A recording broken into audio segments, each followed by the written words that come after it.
Hello friends, welcome to another vlog.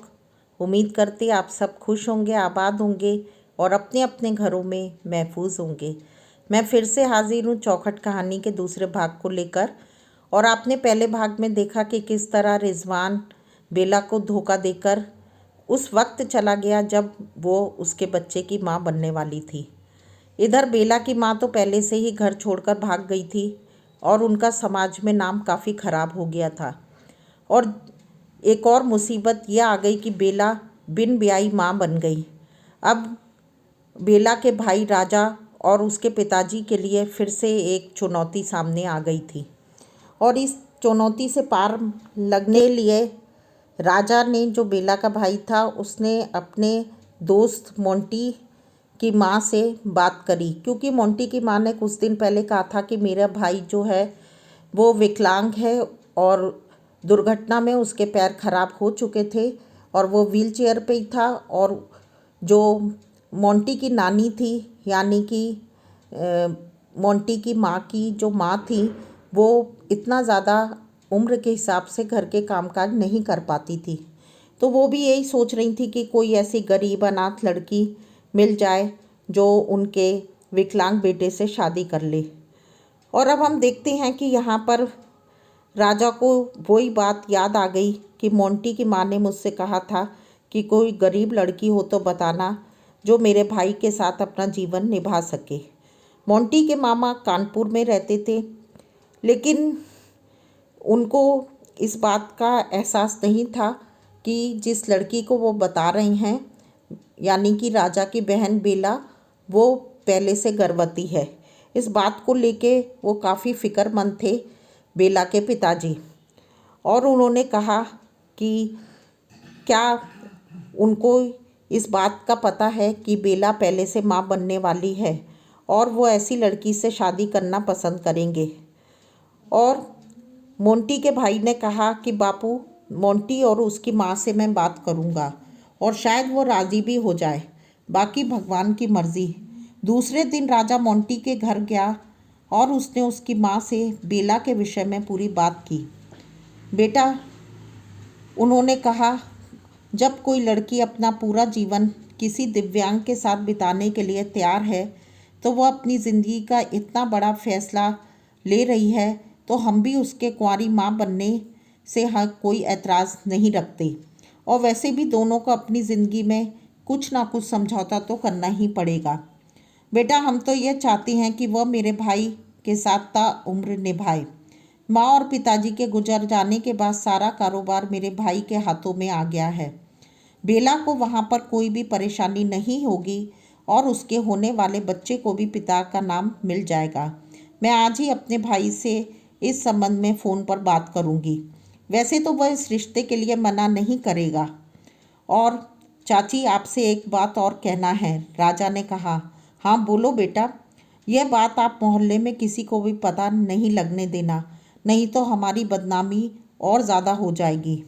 राजा, तुम चिंता मत करो, किसी को कुछ पता नहीं चलेगा, मोंटी की माँ ने कहा।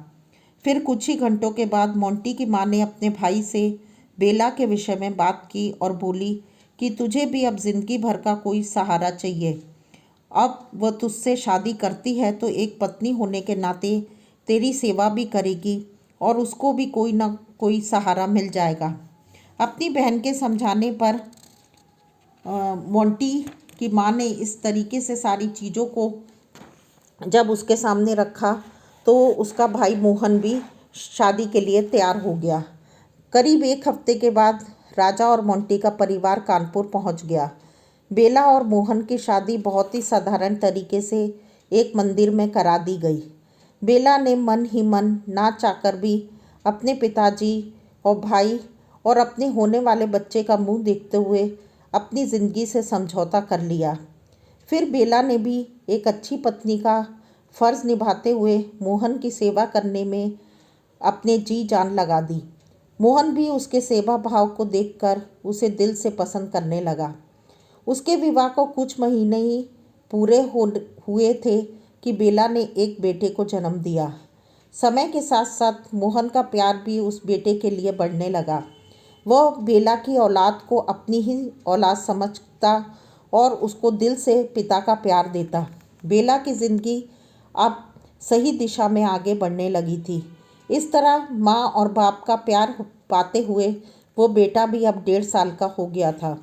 और एक दिन बेला को गली में एक फेरी वाले की आवाज़ सुनाई दी और वो ज़ोर ज़ोर से आवाज़ें लगाता हुआ अपना माल बेच रहा था। और यह आवाज़ बिल्कुल रिजवान की आवाज़ की तरह थी। यह तो रिजवान की आवाज़ है, बेला ने मन में ही सोचा। मैं धोखा नहीं खा सकती। हाँ हाँ, ये रिजवान की आवाज़ है। बेला दौड़कर उसे देखने के लिए दरवाजे पर गई और वह और कोई नहीं और सच में रिजवान ही था जो सूट बेचने के लिए उस मोहल्ले में आया था। बेला के पैर जैसे ही रिजवान से मिलने के लिए दरवाजे की चौखट पार करने वाले थे, उसी समय उसका बेटा माँ माँ करके रोते हुए उसके पास आ गया। अपने बेटे का रोना सुन बेला ने अपने पाँव चौखट से पीछे खींच लिए और जैसे ही रिजवान उसके दरवाजे के पास आया, उसने अपना चेहरा साड़ी के पल्लू से ढाँक लिया। फेरी वाले रिजवान ने पूछा कि मैडम, क्या मैं आपको कुछ माल दिखाऊं? मेरे पास सूट भी हैं और भी शॉल भी हैं, बहुत चीज़ें हैं। बेला ने पल्लू के अंदर से ही अपना सिर हिलाकर मना कर दिया, क्योंकि वह नहीं चाहती थी कि रिजवान उसको पहचाने। लिहाजा रिजवान उसके दरवाजे से आवाज़ें देते हुए आगे बढ़ गया और बेला ने आगे बढ़कर पीछे से उसे देखती जा रही थी।